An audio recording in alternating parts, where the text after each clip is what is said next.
So good morning, good afternoon, and good evening. Hello FB viewers. Hi.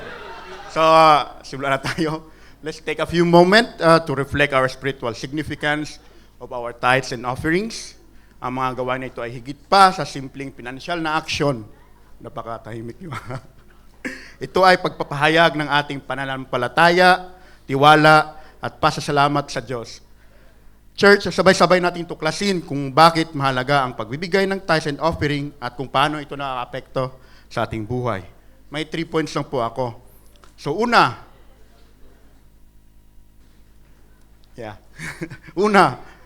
tithe is a foundation of trust. By giving our tithe ay isang foundational principle na makikita natin sa Malakay 3:10. Next.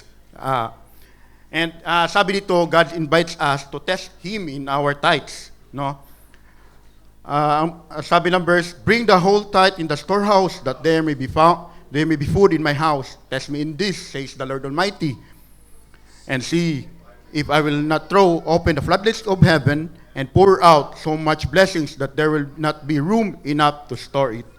Church, this verse challenges us that we need to trust God in our finances. No? Ang pagbibigay ng tithes ay pinapakita natin ang ating pananampalataya sa kanyang provision at sa pag-commit natin sa pagtulong sa gawain sa kanyang kaharian to expand and further His kingdom. Amen. Church, tithing is also a tangible way in acknowledging that everything comes from Him. Amen? Church, we can also tithe our time.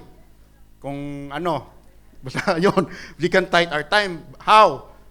The first day, early in the morning, by the time you wake up, that's already your first fruit. What you will do? Anong ginagawa mo sa first day in the morning? Mag-cellphone ba? Hindi. Dapat mag-pray ka, magpasalamat ka, to thank God kasi nagising ka the next day. Amen? And at the rest of the day, you can soak in His presence. Yun yung the power of the Holy Spirit. Amen? Pangalawa, offering is a heartfelt response. Ang offering naman ay sumasailalim sa kasaganahan ng ating puso. Amen. No? Sabi ni Pablo dito sa 2 Corinthians 9:7, each of you should give what you have decided in your heart to give, not reluctantly or under compulsion, for God's love a cheerful giver. Hindi sa pilitan, walang guilt sa heart. Magbigay ka. You can also offer yourself. How? Ang dami. Mamaya kailangan namin ng tulong pagtapos ng wires sa media. And also you can play instrument. You can also learn how to counsel. You can pray the others sa ministry ng sasakyan. Thank you Lord sa may mga bagong sasakyan. Woo! Marami. And you can offer yourself, church. So ask God for that, no? To malaman mo yung what's your purpose in life. Pangatlo, last, the blessing of generosity. Thank you Lord kasi our pastors are very generous, di ba? Nagkakaroon siya ng chain reaction, kaya tayong lahat naging generous.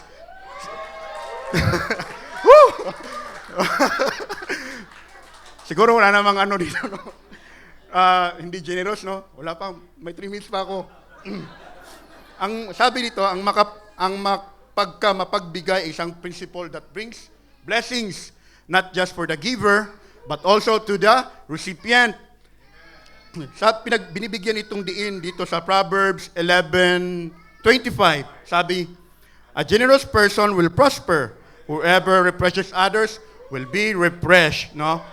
Kapag tayo ay nagbibigay ng may kasiyahan, hindi lamang natin pinagpala ang iba, kundi we experience also the blessings of God in our own lives. Yon.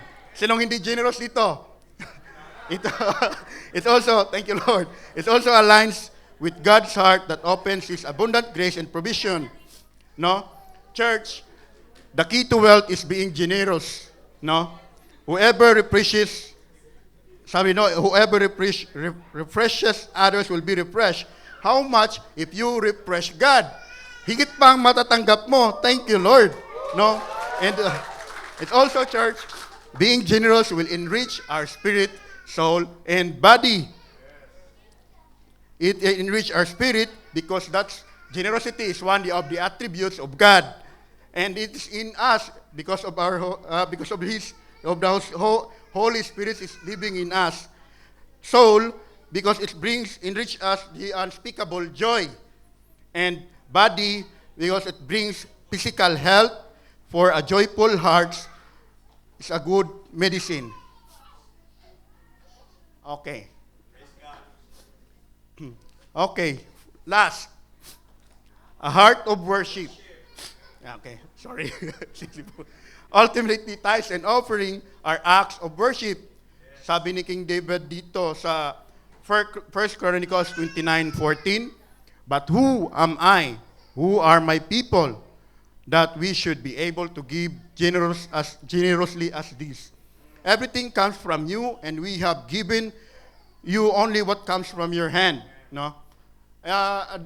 David remind us na lahat ng merong tayo ay regalo ng Diyos. And lahat ng ito is galing sa Kanya. No? Ang ating pagbibigay ay tugon sa Kanyang kamangha-manghang kabutihan at isang gawa ng pagsamba na kinikilala ang Kanyang kapangyarihan at biyaya. Conclusion. Woo! Thank you, Lord.